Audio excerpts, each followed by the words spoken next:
L'arc des fourmis chimères est l'arc le plus long de Hunter x Hunter, mais également à mon sens l'un des plus réussis, car il n'est pas uniquement élaboré autour des combats et du naine.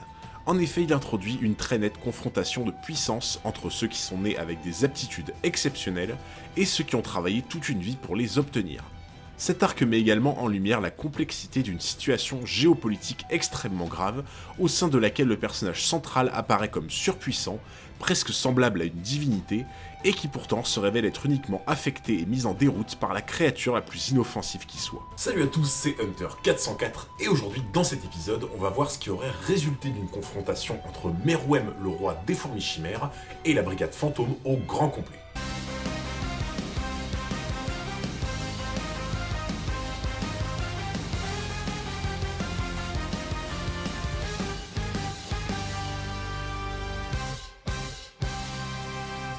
Avant de commencer à comparer les puissances de chacun, il me paraît important de remettre un petit peu en contexte les différents personnages qu'on va aborder. Meruem n'apparaît qu'à partir de la deuxième moitié de la saison des fourmis chimères, peu de temps après la naissance de sa garde royale composée de Neferupito, Shawapufu et Muntutuyupi. Si sa conception a pris autant de temps, c'est parce que sa mère, la reine, n'absorbait plus que des proies à haut potentiel dans le but de lui donner la meilleure base génétique possible. C'est d'ailleurs ce qu'on peut remarquer à sa naissance, car dès cet instant, on peut voir qu'il sait déjà faire preuve d'une force et d'une intelligence complètement déconcertantes.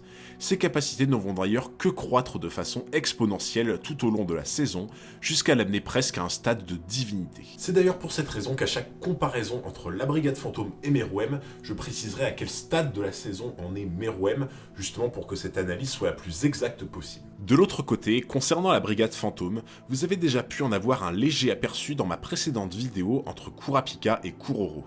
Elle est composée de 13 membres qui ont tous en commun un tatouage en forme d'araignée à l'intérieur duquel figure leur numéro au sein de la brigade.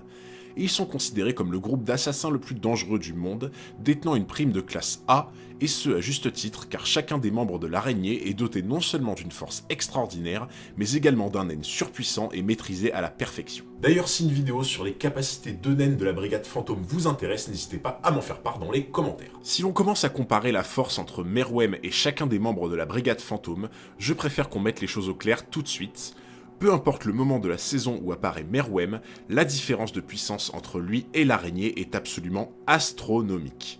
En soi, la force physique de Meruem ne change pas énormément du début à la fin de l'arc des fourmis chimères, cependant sa maîtrise du naine et son intelligence ne font que croître jusqu'à son combat contre Netero, pour ensuite arriver à leur paroxysme lors de sa renaissance. Donc pour réussir à tuer Meruem, la brigade n'aurait même pas pu compter sur le fait de s'attaquer à lui juste après sa naissance, car très loin d'être vulnérable, il disposait déjà à cet instant d'une force physique qui dépassait de très loin chacun des membres de la brigade.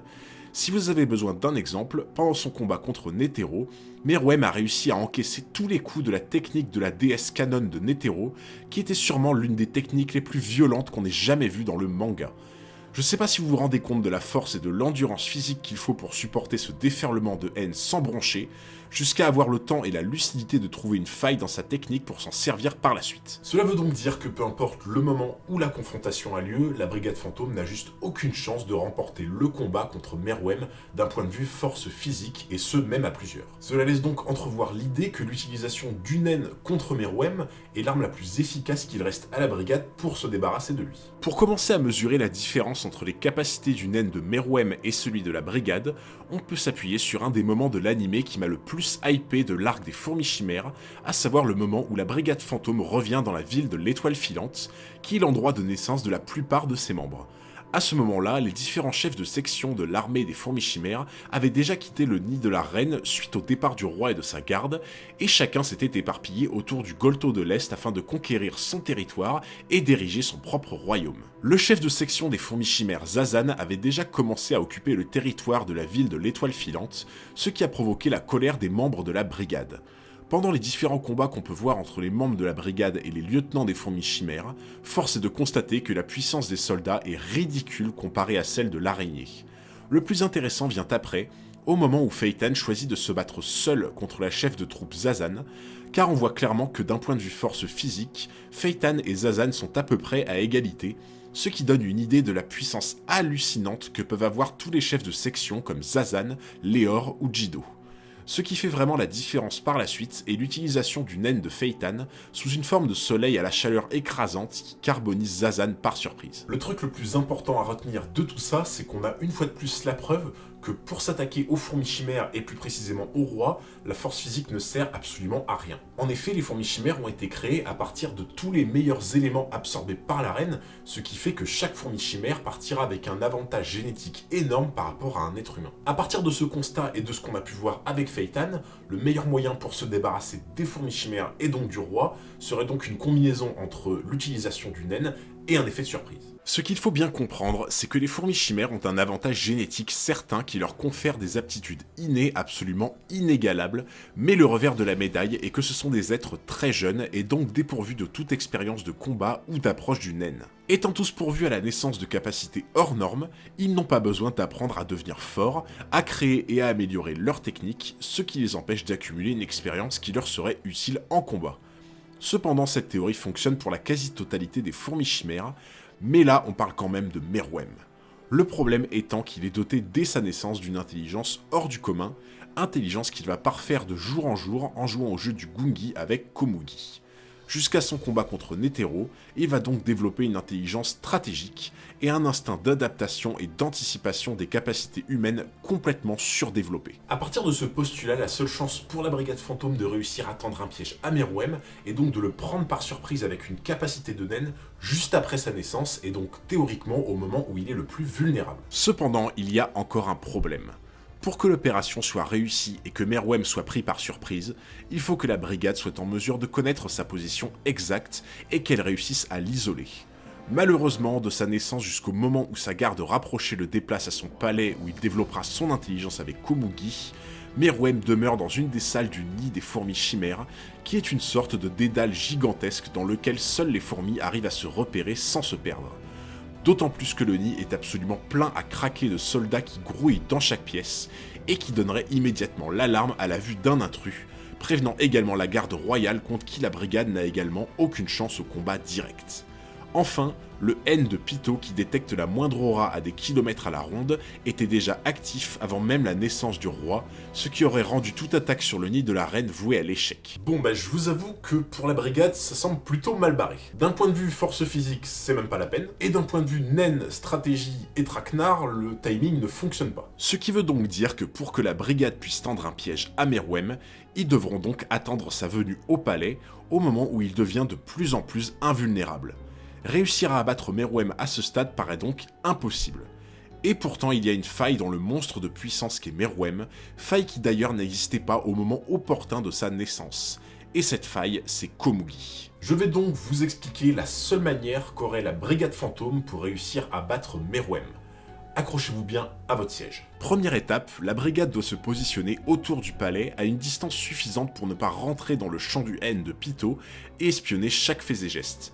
À la moindre occasion où le N de Pytho est désactivé, l'un des membres le plus discrets de la brigade comme Phaeton s'introduit dans le palais pour étudier ce qui se passe et prendre des notes de comment procéder à l'attaque, exactement comme a pu le faire Nov pour Moro, Gon et Killua.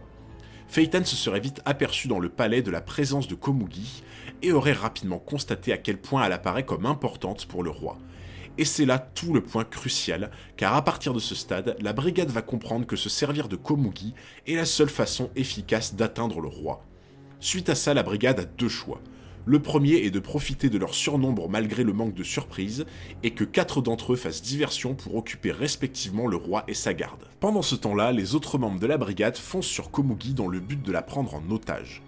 Le deuxième choix est d'attendre une nouvelle fois la désactivation du N de Pytho pour s'introduire dans le palais, mais cette fois-ci en y envoyant Charnalk. Son but sera d'attendre la bonne occasion au moment où Komugi se retrouve seul après une partie de Gungi pour utiliser son N et lui planter son antenne de manipulation. Ainsi il arrivera à faire sortir Komugi discrètement du palais avec lui, et même de son plein gré. Je pense que vous l'avez compris, mais étant donné la puissance divine du roi, la brigade fantôme n'a d'autre choix que d'utiliser la ruse et le chantage pour espérer avoir une quelconque emprise sur Meruem. Donc en soi, la plus grande puissance de la brigade fantôme est leur esprit d'équipe, et aussi leur capacité d'analyser et de comprendre l'empathie d'une personne pour mieux la retourner contre elle. C'est vraiment cette capacité à toujours retourner une situation à leur avantage qui fait vraiment toute la force de la brigade. À partir du moment où la brigade a la main sur Komugi, elle dispose de plusieurs moyens pour tuer Meruem. Le premier étant d'utiliser les connaissances de Charnalk dans le domaine des poisons et des substances toxiques, qui aura pu se procurer avant l'opération une rose miniature dans le but de la laisser exploser sur Meruem. C'est une bombe très connue de la mafia qu'avait utilisée Netero contre le roi, et qui en plus de l'explosion libère un poison extrêmement toxique. Le corps des fourmis chimères est très fort et résistant, mais celui des humains a développé au fil des âges un système immunitaire de plus en plus puissant suite aux maladies et aux épidémies. En revanche, le corps des fourmis chimères est trop jeune et stérile, et c'est donc là que réside son point faible. On peut également imaginer pour tuer Meruem que Finks pourrait utiliser la capacité de son naine, à savoir son cyclotron punch, qui renforce son coup de poing à chaque tour que son bras va effectuer. Le pouvoir donné par son coup de poing n'a de limite que le nombre de tours qu'il va faire, donc pendant que la brigade menace Komugi, Finks tourne son bras pendant plusieurs heures de sorte à accumuler un coup tellement puissant qu'il serait même en mesure de pulvériser le roi. Si on fait un peu le bilan de tout ça, on se rend compte que la brigade fantôme n'a juste aucune chance de rivaliser avec Meruem d'un point de vue puissance ou d'un point de vue stratégique.